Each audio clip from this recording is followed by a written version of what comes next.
آج کا درس سورہ عنکبوت کی آیت نمبر 16 سے شروع ہو۔ اعوذ باللہ من الشیطان الرجیم، بسم اللہ الرحمن الرحیم۔ وَإِبْرَاهِيمَ إِذْ قَالَ لِقَوْمِهِ اعْبُدُوا اللَّهَ وَاتَّقُوهُ ذَلِكُمْ خَيْرٌ لَكُمْ إِن كُنتُمْ تَعْلَمُونَ۔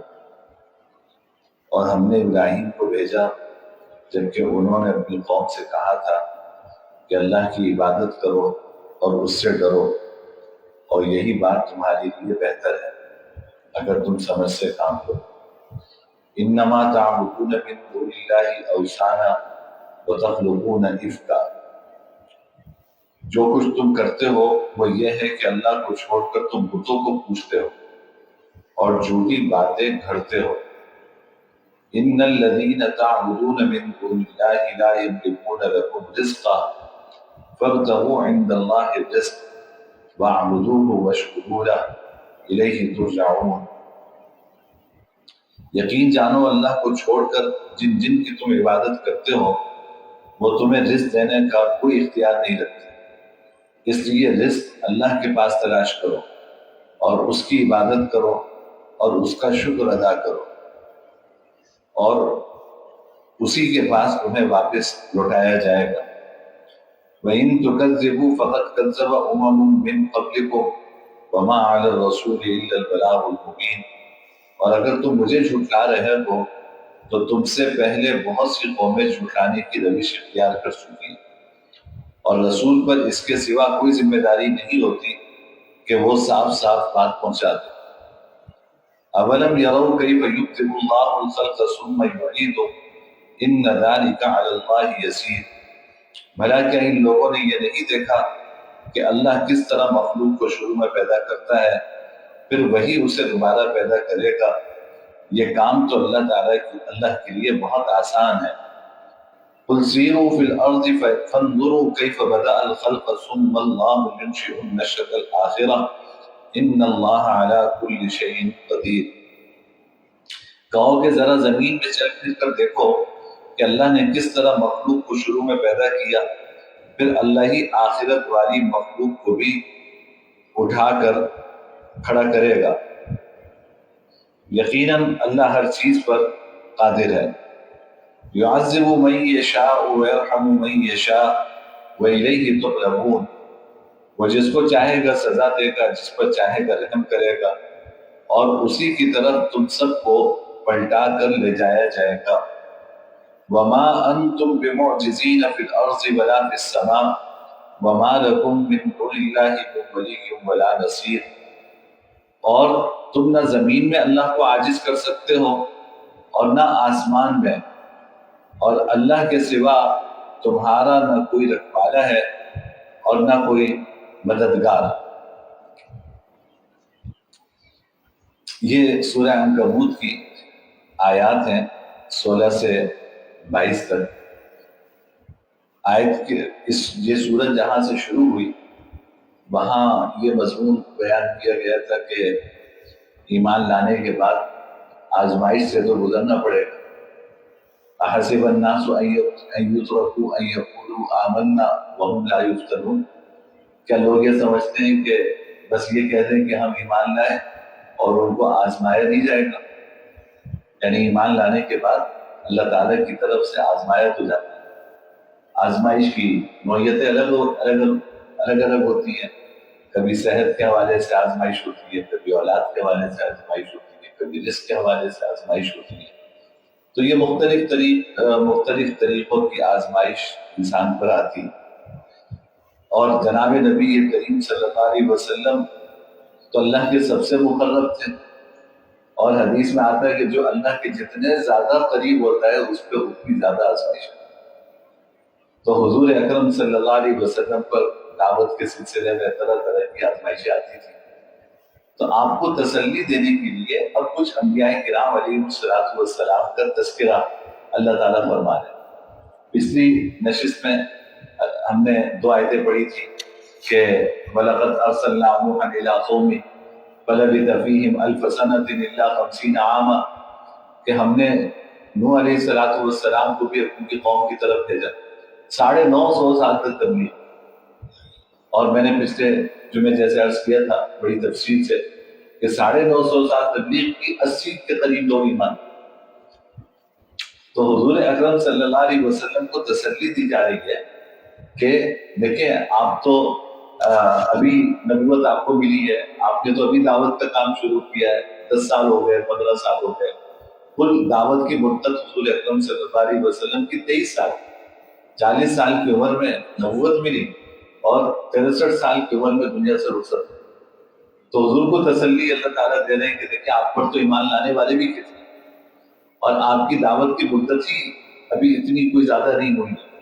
آپ دیکھیں نوح علیہ السلام کو دیکھیے کہ 950 سال تک تبلیغ اور ایمان لانے والے 80 کے آس پاس لوگ تھے, یعنی بہت کم لوگ ایمان لائے. تو آپ کے لیے اس میں تسلی کا سامان ہے. آپ یہ جو مشرکین مکہ آپ کو جھٹلاتے ہیں اور آپ کا مذاق اڑاتے ہیں تو آپ اس میں پریشان نہ ہوں. انبیاء کرام علیہ السلام پر اس طرح کی آزمائشیں آتی ہیں.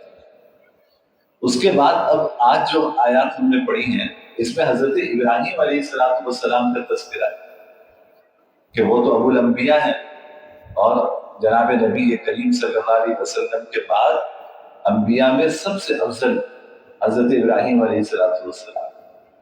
اور وہ نبی ہیں کہ جو جن کو سب اپنا مانتے ہیں. یہود کہتے ہیں کہ جی ہم ابراہیم علیہ السلام کے دین پر, عیسائی کہتے ہیں ہم بھی ان کے دین پر, اور مشرکین بھی کہتے تھے کہ ہم بھی ابراہیم علیہ السلام کے دین پر. ان اول الناس بابراہیم الذین اتبعوه وهذا النبی والذین آمنوا ما كان ابراہیم یہودیا ولا نصرانیا ولكن كان حنیفا مسلما. قرآن کہتا ہے کہ ابراہیم یہودی نہیں تھے نہ نصرانی تھے, وہ تو یکسو ہو کر اللہ پر ایمان لانے والے تھے. اور پھر قرآن نے کہا کہ اس ابراہیم کے سب سے زیادہ قریب یہ نبی اور ان کے ماننے والے. تو وہ حضرت ابراہیم علیہ السلام وہ شخصیت ہیں کہ سب سے زیادہ یعنی ان پر سب کا اتفاق. یہود کہتے ہیں ہم بھی ابراہیم علیہ السلام کے دین کو مانتے ہیں, عیسائی بھی یہی کہتے ہیں, مشرکین بھی یہی کہتے ہیں. تبھی تو آج کل وہ جو ٹرمپ کا منصوبہ ہے تو وہ ابراہیمی مذہب کا پرچار اسی لیے تو کر رہا ہے کہ ان کو تو سبھی مانتے, ان کو تو سبھی مانتے. لیکن یہ بھی تو سمجھنا چاہیے نا کہ یہ جو آخری ہماری شریعت ہے اور ہمارے آخری نبی جناب نبی کریم صلی اللہ علیہ وسلم ہے اور آخری کتاب قرآن کریم ہے, اس نے پچھلی تمام شریعتوں کو منسوخ کر دیا.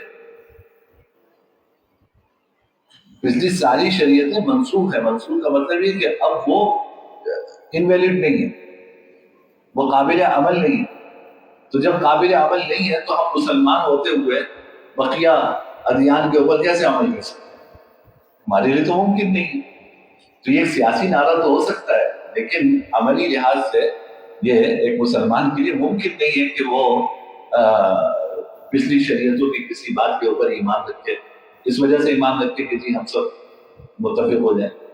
تو اب حضور کی تسلی کے لیے حضرت ابراہیم علیہ السلام کا ذکر ہے کہ وہ ابراہیم اذ قال لقومہ اعبدوا اللہ واتقوہ, اور ہم نے ابراہیم کو بھیجا, انہوں نے اپنی قوم سے کہا تھا کہ اللہ کی عبادت کرو اور اس سے ڈرو.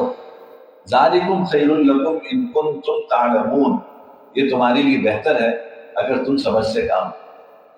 انما تعبدون من دون اللہ اوثانا وتخلقون افکا, جو کچھ تم کرتے ہو وہ یہ ہے کہ اللہ کو چھوڑ کر تم بتوں کو پوجتے ہو, تم بتوں کو پوجتے ہو اور جھوٹی باتیں گھڑتے ہو. یعنی اپنی طرف سے الٹی سیدھی کہانیاں تم نے گھڑی ہوئی ہیں اور الٹی سیدھی باتیں تم نے گھڑی ہوئی ہیں اور اس کی کوئی حقیقت نہیں ہے, اور ان بتوں کو تم اللہ کو چھوڑ کر پوجتے ہو. تو اور وہ ابراہیم, دوسرے لوگ تو کیا بتوں کو پوجتے ہو. تو ابراہیم علیہ السلام جس گھر میں پیدا ہوئے, آپ کے والد نہ یہ صرف کہ بت پرست تھے بلکہ بت فروش تھے. یعنی یہ نہیں کہ صرف بت کی عبادت کرتے تھے, بت بنا بنا کے بیچا کرتے تھے آزاد. تو وہ یہ حضرت ابراہیم علیہ السلام یہ دعوت دیا کرتے تھے. پھر فرمایا کہ ان الذین تعبدون من دون اللہ لا یملکون لکم رزقا فابتغوا عند اللہ الرزق. یقین جانو کہ اللہ کو چھوڑ کر جن جن کی تم عبادت کرتے ہو وہ تمہیں رزق دینے کا کوئی اختیار نہیں رکھتے. یعنی ان کی عبادت کیوں کرتے ہو آپ؟ آخرت کا پہلو تو سامنے ہے ہی نہیں. وجہ یہ ہے کہ یہ تو یہ یقین رکھتے تھے کہ ہمیں تو دوبارہ مر کے زندہ ہونا ہی نہیں. تو یہ تصور تو تھا نہیں کہ آخرت میں ہمیں فائدہ پہنچائیں گے، کیونکہ مرنے کے بعد دوبارہ جینے کی تصور نہیں تھا. تو پھر یہی بات ہو سکتی ہے زیادہ سے زیادہ کہ بھائی تم ان کی عبادت اس لیے کرتے ہو کہ دنیا میں تمہیں یہ رزق ہے، تو یہ تمہیں رزق نہیں دے سکتے، یہ تو اپنی ناک سے مکھی نہیں اڑا سکتے، تو تمہیں کیا رزق دیں گے. فرمائے کہ ان الذین تعبدون من دون اللہ، یقین جانو اللہ کو چھوڑ کر جن جن کی تم عبادت کرتے ہو وہ تمہیں رزق دینے کا کوئی اختیار نہیں رکھتے. فابتغوا عند اللہ الرزق، رزق اللہ کے پاس تلاش کرو. رزق جو ہے وہ کسی مخلوق کے اختیار میں نہیں ہے، رزق اللہ نے اپنے ہاتھ میں رکھا ہے، اور وہ رزق پہنچانے کے لیے کس چیز کو ذریعہ بنا لے، کس کو سبب بنا لے، یہ اسی کے قبضہ قدرت میں. ہمارے اور آپ کے اختیار میں تو بس اتنا ہے کہ دکان کا شٹر اٹھا کر بیٹھے، ملازمت کے لیے وقت پر نکل گئے، بس اس سے زیادہ ہمارے اختیار میں کچھ نہیں. گاہک بھیجنے والی ذات اللہ تعالیٰ کی ذات، وہ دلوں میں ڈالتا ہے. آپ دیکھتے نا کہ دو دکانیں ایک ہی چیز کی ہیں، ایک کے اوپر ہجوم ہے اور دوسری دکان خالی.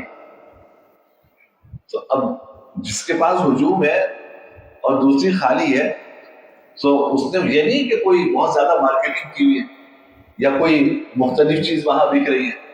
بھائی دو میڈیکل اسٹور ہے برابر برابر میں، جو دوا یہاں ہے وہ دوا وہاں بھی ہے، اور دونوں اپنی چیز جانتے ہیں، اپنے کام کے ماہر ہیں، لیکن ایک جگہ آپ کو لوگ ہی لوگ نظر آتے ہیں، دوسری جگہ آپ کو خالی نظر دکانداری بیٹھا ہوا نظر آتا ہے.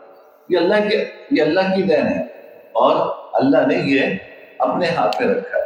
ہمارا کام یہ ہے کہ بھائی ہم جو سبب کے درجے میں جو محنت کر سکتے ہیں وہ کریں، باقی مانگے اللہ سے، باقی مانگے اللہ سے. ہمارے حضرت مولانا تقی عثمانی صاحب دعوت اپنے بڑے بھائی کا واقعہ سناتے تھے کہ ان کے بڑے بھائی لاہور میں ان کی کتابوں کی دکان تھی، ادارہ اسلامیات کے نام سے، انارکلی میں آج بھی ہے. تو ان کے بڑے بھائی تھے ذکی کیفی مرحوم، جو مشہور شاعر گزرے. تو کہتے ہیں کہ ایک دن جو ہے بارش ہو رہی تھی صبح سے، تو اٹھ تو گئے، ناشتہ واشتہ کرنے کے بعد جب دکان جانے کا وقت آیا تو بارش ہو رہی. تو بار بار یہ خیال آ رہا تھا کہ یار آج کون آئے گا کتاب لینا. کتاب تو سب سے آخری درجے کی چیز ہے نا. پہلے تو انسان اپنے کھانے پینے کی ضرورت پوری کرتا ہے، کپڑے جوتوں کی ضرورت پوری کرتا ہے، پھر کسی کے پاس کچھ پیسے بچتے ہیں تو کتاب کے لیے اشیاء، ورنہ اور اب تو وہ بھی نہیں ہوتی، آپ PDF موبائل میں لے کے پڑھ لیتے.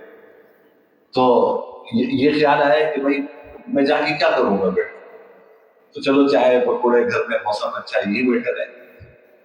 تو کہتے لیکن پھر خیال آیا، بڑوں کی صحبت یافتہ تھے، تو پھر خیال آیا کہ بھائی دیکھو رزق دینے والے تو اللہ ہے، ہمیں تو اردو میں جا کے دکان کھول کے بیٹھنا، باقی اللہ تعالیٰ کا کی قدرت ہے، وہ کسی کو بھیجنا چاہے تو بھیجے، نہ بھیجنا چاہے تو نہ بھیجے، میں اپنا کام تو کروں. تو فرماتے ہیں کہ میں جا کے دکان کھول کے بیٹھ گیا اسی بارش میں. کہتے اس دن جتنی میری کتابیں فروخت ہوئی ہیں اتنی عام دنوں میں نہیں ہوتی. میں نے دیکھا کہ لوگ چھتریاں لے کے آ رہے ہیں اور کتابیں لے کے جا رہے ہیں. تو بارش میں کوئی چھتری لے کے نکلے اور وہ نکلے کتاب خرید. تو یہ سوائے اس کے کہ اللہ تعالیٰ ہی کسی کے دل میں ڈالے، اس کے علاوہ کوئی صورت عقلی طور پہ ممکن ہی نہیں ہے. اللہ تعالیٰ ہی دل میں ڈالتے ہیں کہ دل میں خیال ڈالتے ہیں کہ بھائی چلو فلاں کتاب لے کے آؤ، اور ادھر اس کو بٹھایا ہوا ہے دکان کھول کے. تو یہ اس کے قبضہ قدرت میں ہے. تو ہمیں اپنی محنت میں کوتاہی نہیں کرنی چاہیے اور اللہ سے مانگتے رہنا چاہیے. دکان میں بیٹھا ہے انسان تو بھی اللہ سے مانگتا رہے اور اللہ کا ذکر کرتا رہے زبان سے. ٹھیک ہے گاہک آ گیا, سودا بیچ دیا, نہیں آیا تو بھی انتظار میں بیٹھے, اللہ کا حکم ہے کہ گھر سے نکلو, محنت کرو, مزدوری کرو, کر رہے ہیں. تو اور پھر یہ جو مخلوق کے اختیار میں اپنا رزق نہیں ہے, تو مجھے آپ کو کیا دیں گے؟ لوگ کبھی بازاروں میں چلے جاتے, تنگی ہوتی ہے نا, معاشی لحاظ سے تنگی ہوتی ہے, تو مشہور ہے ہمارے یہاں بیماری ہو تو فلاں بازار میں جانا, اور رزق کا مسئلہ ہو تنگی تو فلاں جگہ جانا, اور فلاں مسئلہ ہو تو فلاں بازار میں جانا. یہ تقسیم کی ہوئے بازار کہ اس کام کے لیے اس بازار پہ, اولاد نہ ہو اس کے لیے الگ بازار, تو وہاں جانا. تو حالانکہ جو بیچارے اللہ کے نیک بندے وہاں مدفون ہیں, وہ بھی زندگی بھر یہی کہتے ہوئے چلے گئے کہ اللہ سے مانگو, لیکن یہ ہماری جہالت ہے کہ ہم نے ان کے مرنے کے بعد ان کی تعلیمات ہم نے چھوڑ دی, ان کی تعلیمات بھلا دی, اور نہ جانے ان کی طرف کیا کچھ نسبتیں کر دی. زندگی میں وہ اس کے خلاف ساری تعلیمات اس کے خلاف ان کی تھی, تو ان کے جانے کے بعد وہ تعلیمات بھلا کر بس ہم نے یہ ساری چیزیں کر لی. اب رزق کے لیے کہیں جاتے ہیں, اولاد کے لیے کہیں جاتے ہیں, بیماری کے لیے کہیں جاتے ہیں, حالانکہ وہ بیچارے تو ان کو اپنے اوپر اختیار نہیں, نہ زندگی میں اختیار تھا, نہ مرنے کے بعد اختیار ہے. رزق اللہ کے ہاتھ میں ہے, اولاد اللہ کے ہاتھ میں ہے, بیماری صحت یہ اللہ کے ہاتھ میں ہے. تو انسان کو اللہ ہی سے مانگنا چاہیے, اور وہی سب کچھ عطا فرمانے والا ہے. اور یہ در حقیقت یہ بھی شیطان کی طرف سے ہوتا ہے.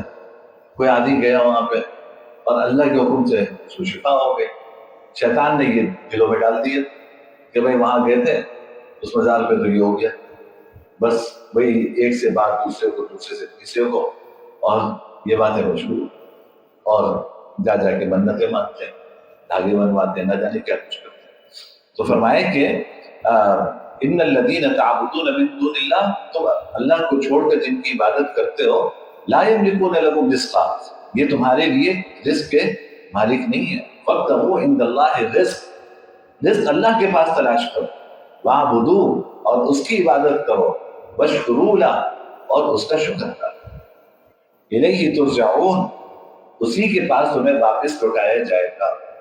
وَإِن تُكَذِّبُوا فَقَدْ كَذَّبَ أُمَمٌ مِّن قَبْلِكُمْ, اگر تم جھٹلا رہے ہو تو کوئی نئی بات نہیں ہے, تم سے پہلے بہت سی قومیں جھٹلانے کی روش اختیار کر چکی. تم رسول کو جھٹلا رہے ہو تو یہ کوئی پہلی مرتبہ نہیں ہے, پہلے بھی جتنے انبیاء کرام علیہ السلام تشریف لائے, کچھ لوگ ایمان لائے, زیادہ تر لوگوں نے ان کی تکذیب کی. وَمَا عَلَى الرَّسُولِ إِلَّا الْبَلَاغُ الْمُبِينُ, اور رسول پر اس کے سوا کوئی ذمہ داری نہیں ہوتی کہ وہ صاف صاف بات پہنچاتے ہیں. یعنی رسول کا کام بات پہنچانا ہے, منوانا نہیں. اور یہی بالکل اب جو علماء ہیں وہ انبیاء کے وارث ہیں, ان کا کام بھی دین کی دعوت پہنچانا ہے, دین کی بات پہنچانا ہے, منوانا نہیں. ڈنڈے والا کام ہمارا نہیں ہے, وہ حکومت کا ہے. ہمارا کام اللہ کا پیغام پہنچانا. مجھے مسجد میں صاحب بچے لے کر آپ کو پتا ہے وقتاً فوقتاً میں اعلان کرتے رہتا ہوں کہ بھائی اتنے چھوٹے بچوں کو مسجد میں نہ لائیں جن کو مسجد میں ناپاکی, مسجد ناپاک ہو جائے, پیشاب کر دیتے ہیں بچے, اتنے چھوٹوں کو نہ لائیں. اور جو بچے سمجھدار ہیں وہ لے کر آئے, ان کو لے کے ایک طرف کھڑے ہوں تاکہ آپ کے ساتھ ہوں گے تو وہ دوسروں کی نماز نہیں خراب کریں گے. آپ ان کو پیچھے کر کے آپ آگے سب اول میں چلے جائیں گے تو آپ تو بڑے خشوع سے نماز پڑھ رہے ہیں, وہ بچے دوسروں کی نماز خراب کر رہے ہیں. تو وقتاً فوقتاً سمجھاتے رہتا ہوں. ایک دن مسجد میں پھر کسی بچے نے کوئی صاحب لے کر آیا, اسے پیشاب کر دیا. اب بیچارے خادم جو ہے وہ مسجد کی قالین دھو رہے ہیں, ساری چاندیاں دھو رہے ہیں. تو ایک صاحب غصے میں, بزرگ ہمارے, میرے پاس آئے اور کہا کہ مفتی صاحب آپ اتنی مرتبہ اعلان کرتے ہیں, اب جو ہے نا اب سختی کیجیے. تو میں نے کہا بھائی میں کیا سختی کروں, میں مسجد میں آنے والے ہر بچے کو چیک کروں کہ پیپر پہنا ہوا نہیں پہنا, اب یہ کام بھی میرا. کہا کہ نہیں, مسجد کے باہر دروازے پہ خادم کو ڈنڈا لے کے کھڑا کیا. میں نے کہا کہ بھائی یہ ہمارا کام نہیں ہے, یہ ڈنڈے والا کام ہمارا نہیں ہے. ہمارا کام ہے سمجھانا، ہمارا کام ہے بات پہنچانا، اور ہدایت دینا اللہ کا کام۔ ہمارا کام ہے ہم مایوس نہ ہوں، وقتاً فوقتاً اللہ کا پیغام پہنچاتے رہیں، پہنچاتے رہیں، پہنچاتے رہیں، پہنچاتے رہیں۔ انشاءاللہ اللہ جس کو توفیق دیں گے وہ عمل بھی شروع کر دے گا، اور جس کو توفیق نہیں ہے وہ نہیں کرے گا۔ لیکن منوانا ہمارا کام نہیں۔ جو لوگ دعوت سے وابستہ ہیں وہ ان کو نہ مایوس ہونا چاہیے نہ منوانا چاہیے، بس دین کا پیغام حکمت کے ساتھ، ہاں دین کا پیغام حکمت کے ساتھ، طریقے سے، سلیقے سے آدمی پہنچاتا، احترام کے ساتھ پہنچاتا۔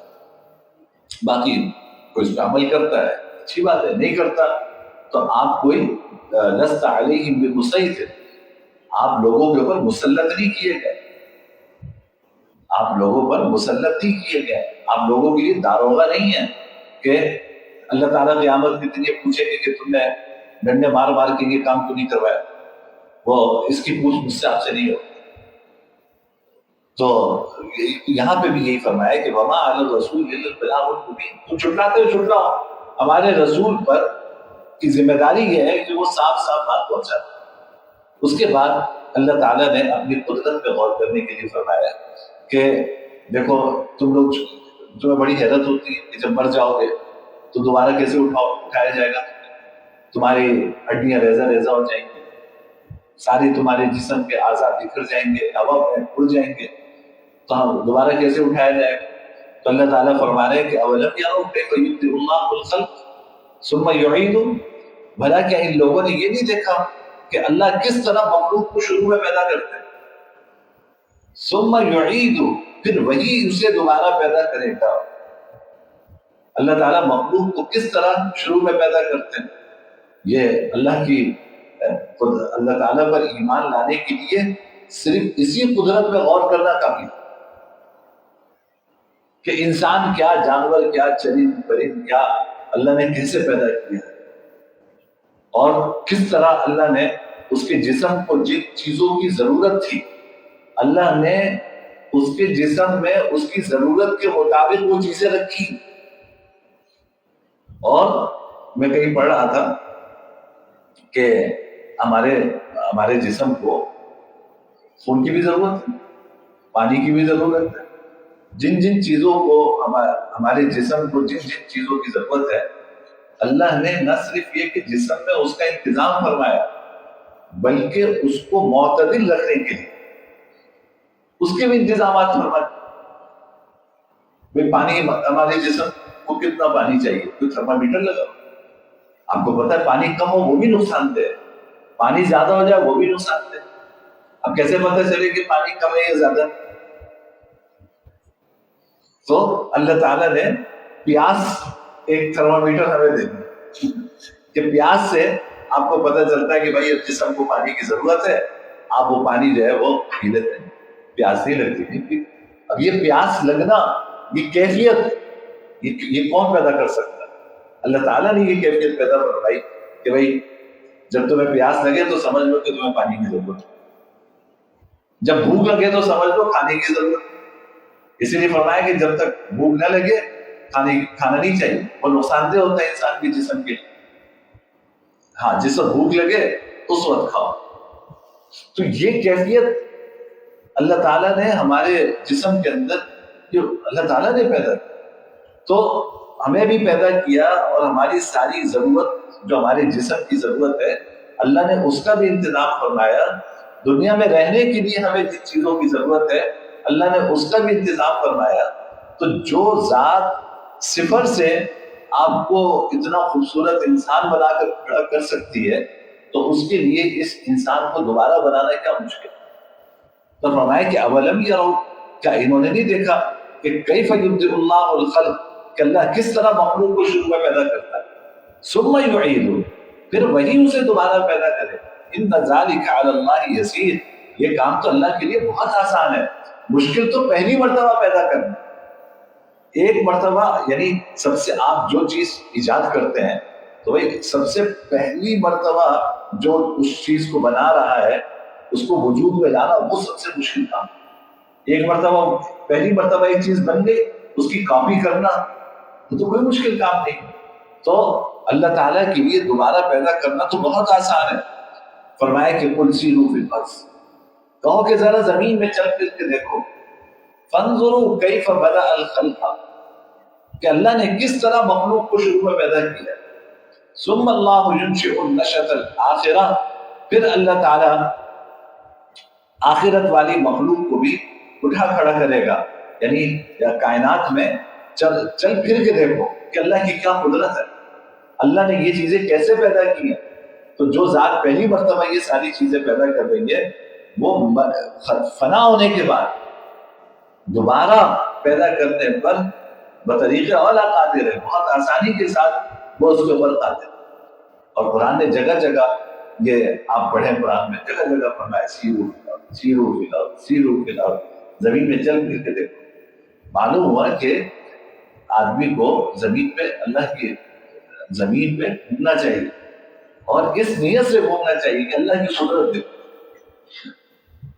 تفریح برائے تفریح کوئی چیز نہیں، تفریح برائے تفریح کوئی چیز نہیں ہے. آدمی اپنی نیت سے ہی کرے کہ میں شمالی علاقے میں جا رہا ہوں، سمندر میں جا رہا ہوں، گھومنے جا رہا ہوں، تو میں اپنے ایمان کی مضبوطی کے لیے جا رہا ہوں تاکہ ذرا میں دیکھوں اللہ کی قدرت دیکھوں. جتنی اللہ کی قدرت دیکھوں گا اتنا اللہ پر ایمان بڑھے گا، اور بڑھنا چاہیے، بڑھنا چاہیے.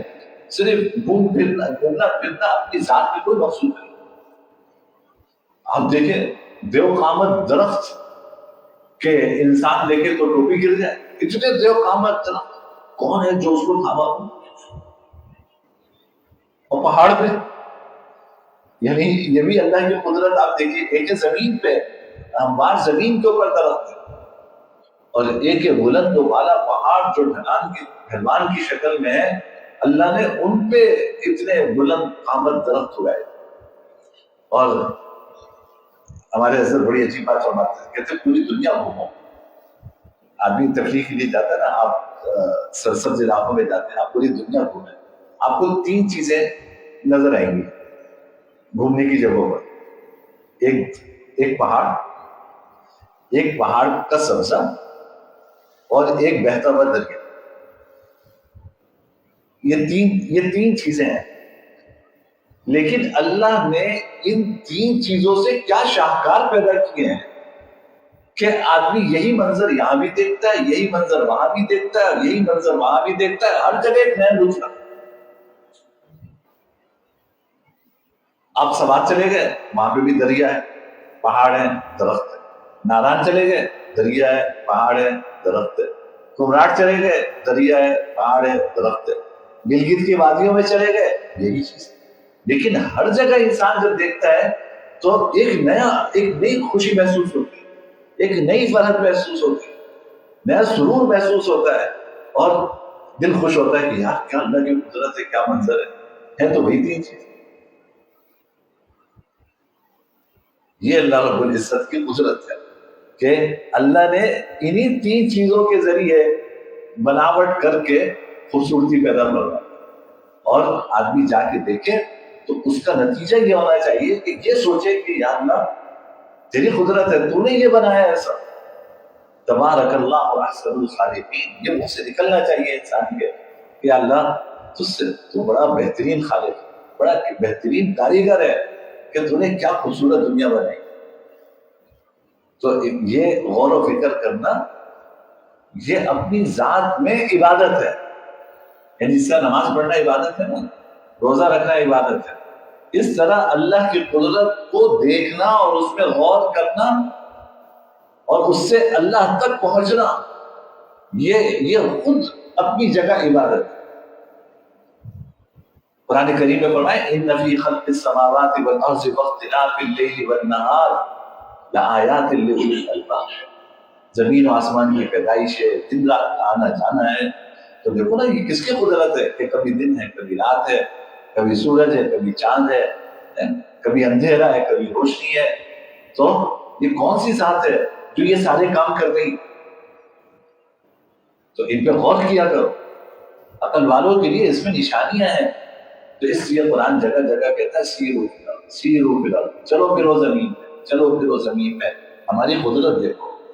تو فرمائے کہ قل سیروا فی الارض، ذرا زمین میں چل پھر کر دیکھو، فانظروا کیف بدأ الخلق، کہ دیکھو کہ کس طرح اللہ نے مخلوق کو شروع میں پیدا کیا، ثم اللہ ینشئ نشأۃ الآخرہ، پھر اللہ آخرت والی مخلوق کو بھی اٹھا کر کھڑا کرے گا، ان اللہ علی کل شیء قدیر، بے شک اللہ ہر چیز پہ قادر ہے، یعذب من یشاء ویرحم من یشاء، جس کو چاہے گا سزا دے گا، جس پر چاہے گا رحم کرے گا۔ دیکھیں سزا دینا اور رحم کرنا یہ ہمارے اعمال کی وجہ سے نہیں، صاف بات ہے، ہمارے اعمال کی وجہ سے نہیں ہے، اعمال کی توفیق بھی اسی سے ملتی ہے، وہ توفیق دیتا ہے تو ہم عمل کرتے ہیں، اور کیا ہمارا عمل اس قابل ہے کہ اس کی وجہ یہ اللہ کے دربار میں پیش کیا جا سکے؟ اس کی شان اتنی اعلیٰ ہے کہ میری عبادت کی اس کی شان اور اس کی رحمتوں کے سامنے، اس کی نعمتوں کے سامنے کیا ہے؟ ہم میں سے کوئی بھی جنت میں اپنے عمل کی وجہ سے نہیں جائے، اللہ رب العزت کے فضل کی وجہ سے جائے۔ حضرت عائشہ نے حضور سے پوچھا کہ یا رسول اللہ آپ بھی اپنے عمل کی وجہ سے جنت میں نہیں جائیں گے؟ فرمایا میں بھی اپنے عمل کی وجہ سے جاؤں۔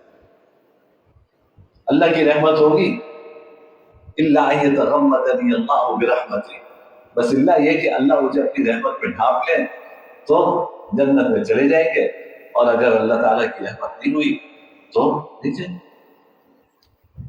یہ سمجھنا کہ جی میں نے بہت کام کر لیا، اعمال کر لیے تو جنت مل جائے گی، یہ ایک علامت تو ہو سکتی ہے لیکن جنت پہ داخلے کا سبب نہیں ہے۔ تو فرمایا کہ یعذب من یشاء، جس کو چاہے گا سزا دے گا، ویرحم من یشاء، جس پر چاہے گا رحم کرے گا، وإلیہ تقلبون، اور اسی کی طرف ان سب کو پلٹا کر لے جایا جائے گا۔ آخری آیت میں فرمایا کہ وما انتم بمعجزین فی الارض ولا فی السماء، تم نہ زمین میں اللہ کو عاجز کر سکتے ہو نہ آسمان میں، آپ اللہ تعالیٰ کو ہرا نہیں سکتے، تم نہ زمین میں اللہ کو عاجز کر سکتے ہو نہ آسمان میں، وما لکم من دون اللہ من ولی ولا نصیر، اور اللہ کے سوا تمہارا نہ کوئی رکھوالا ہے نہ کوئی مددگار۔ اللہ تعالیٰ ہم سب کو سمجھنے کی، عمل کرنے کی توفیق عطا فرمائے۔ آخر دعوانا الحمد للہ رب العالمین والعاقبۃ للمتقین والصلاۃ والسلام علی سید الانبیاء والمرسلین۔ یا اللہ یا رحمان یا رحیم، سب کی قابل مغفرت ہو، ہمارے گناہوں کو معاف فرما۔ یا اللہ ہم سب کے ساتھ اپنے خاص فضل اور کرم کو معاملہ فرما۔ یا اللہ ایمان پر خاتمہ فرما، یا اللہ ایمان پر خاتمہ فرما، سب کی دلی مرادیں پوری فرما، سب کی پریشانیاں دور فرما۔ یا اللہ جو بیمار ہے انہیں شفا کلی عطا فرما۔ یا اللہ دونوں جہانوں کی عافیت نصیب فرما، جس میں برکت عطا فرما۔ یا اللہ اہل قرآن کے ساتھ ہمارا حشر فرما، یا اللہ اہل قرآن کے ساتھ ہمارا حشر فرما۔ صلی اللہ تعالیٰ علی خیر خلق محمد وعلی آلہ وصحبہ اجمعین، آمین۔